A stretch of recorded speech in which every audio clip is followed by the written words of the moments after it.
Hello everyone, welcome to my YouTube channel Ken Zone.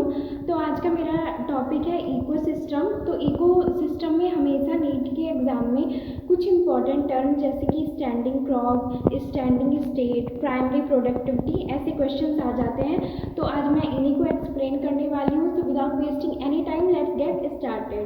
तो सबसे पहले स्टैंडिंग क्रॉप। स्टैंडिंग क्रॉप क्या होती है मैं आपको बताती हूँ आगे। Per unit area and per unit time में प्रेजेंट ऑर्गेनिक मैटर को हम बोलते हैं, लिविंग ऑर्गेनिक मैटर को हम बोलते हैं स्टैंडिंग क्रॉप। मतलब स्टैंडिंग में आप ये जो लिविंग वाला वर्ड है ना, इसको अंडरलाइन कर लीजिएगा, ये बहुत इंपॉर्टेंट है। स्टैंडिंग क्रॉप जैसे आपको पता ही चला है स्टैंडिंग क्रॉप है, क्रॉप यानी ग्रीन प्लांट्स होंगे यानी लिविंग होंगे। सो इस तरह आप पता लगा सकते हैं कि स्टैंडिंग क्रॉप क्या होती है। स्टैंडिंग स्टेट होती है, मैंने बोला ना यही दो टर्म बहुत ही कंफ्यूज करती है, क्रॉप और स्टेट। तो स्टैंडिंग स्टेट क्या होती है, डेड और inorganic matter per unit time per unit area में जो प्रेजेंट होती है उसके मास को बोलते हैं हम स्टैंडिंग स्टेट। तो आई होप आपको स्टैंडिंग क्रॉप और स्टैंडिंग स्टेट में डिफरेंस समझ में आ गया होगा कि क्या होता है। ये क्रॉप जो होता है वो लिविंग मैटर होता है और स्टैंडिंग स्टेट जो होती है वो डेड और इनऑर्गेनिक मैटर्स होते हैं। ठीक है, अब आगे चलते हैं हम प्राइमरी प्रोडक्टिविटी।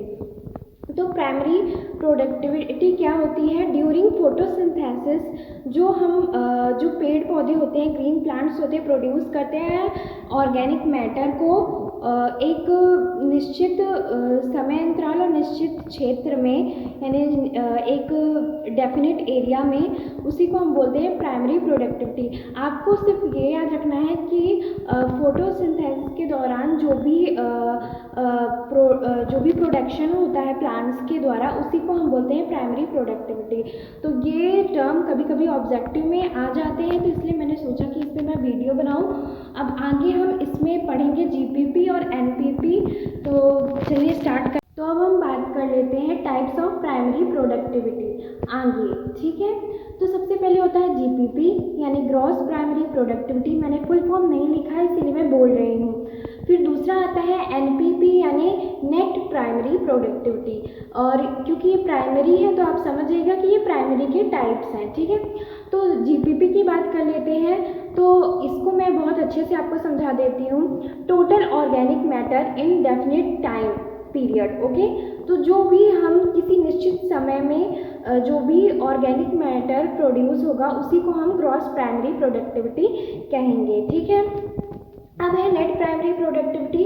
तो जो हमारी ग्रॉस प्राइमरी प्रोडक्टिविटी है उसमें से हम जितना भी ऑर्गेनिक मैटर है उसमें से हम रेस्पायरेशन के दौरान जितना भी ऑर्गेनिक मैटर है उसको हम हटा देंगे तो हमें नेट प्राइमरी प्रोडक्टिविटी मिल जाएगी। तो यानी ग्रॉस प्राइमरी प्रोडक्टिविटी में से माइनस रेस्पायरेशन कर देंगे। ठीक है, तो आई होप ये दो टर्म आपको क्लियर हो गई होंगी। अब हम आते हैं सेकेंडरी प्रोडक्टिविटी। तो जो हेट्रोट्रॉप्स होते हैं, हेट्रोट्रॉप्स में कौन कौन आएंगे, हेट्रोट्रॉप्स में हार्बीवोरस सारे आएंगे क्योंकि वो अपना भोजन खुद नहीं बनाते बल्कि डिपेंड होते हैं किस पे, पेड़ पौधों पे, प्लांट्स पे डिपेंड होते हैं। सो हेट्रोट्रॉप्स में हम लोग आ जाएंगे, बहुत सारे जीव जंतु आ जाएंगे। ओके, तो जो सेकेंडरी प्रोडक्टिविटी होती है वो हेट्रोट्रॉप्स द्वारा प्रोड्यूस बायोमास है। ठीक है, अब हम आते हैं net community productivity. NCP is equal to होता है एनपीपी माइनस एचआर। ये जो नेट कम्युनिटी प्रोडक्टिविटी होती है ये क्या होती है, ये प्रोड्यूसर और जो कंज्यूमर्स होते हैं उसका यूज़ नहीं कर सकते हैं। तो जो नेट प्राइमरी प्रोडक्टिविटी होगी उसमें से हम यदि जो भी हार्बीवोरस द्वारा प्रोड्यूस की गई बायोमास है उसको माइनस कर देंगे तो हमें नेट कम्युनिटी प्रोडक्टिविटी मिल जाएगी। नेट कम्युनिटी प्रोडक्टिविटी क्या होती है, कंज्यूमर और प्रोड्यूसर इसको यूज़ नहीं कर सकते।